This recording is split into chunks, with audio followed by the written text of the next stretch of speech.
So, Bob, where are you looking at the possibility of making adjustments, and how much of that hinges on PPI or maybe even numbers from big bellwether stocks? I don't even know if you can call NVIDIA a bellwether at this point, but it's influential.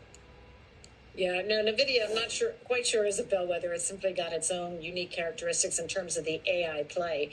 I think, something like yesterday happens, people panic, there's buying opportunities. And for me, it was an opportunity to add to names, some classic names that I hold, like Costco, that was down almost 20 points for no apparent reason. And I think you have to have a broader view. If you're frightened that does mean inflation is picking up, then you want to stay back. And that's certainly what the narrative seemed to be possibly changing to yesterday. But clearly today, it shows that's really people having perspective, because the Fed, does not, it looks at everything, but the PCE is its favored inflation indicator, and that's been at 1.9%. Plus we have the PPI on Friday, and that actually leads the CPI.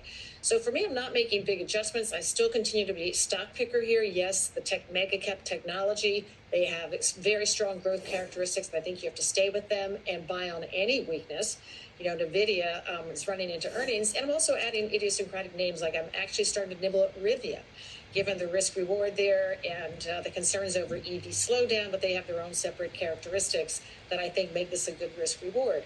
Or even starting to add a little bit to Boeing, because that also, as we know, has been trashed, but it is an oligopoly, 9 years of backlog.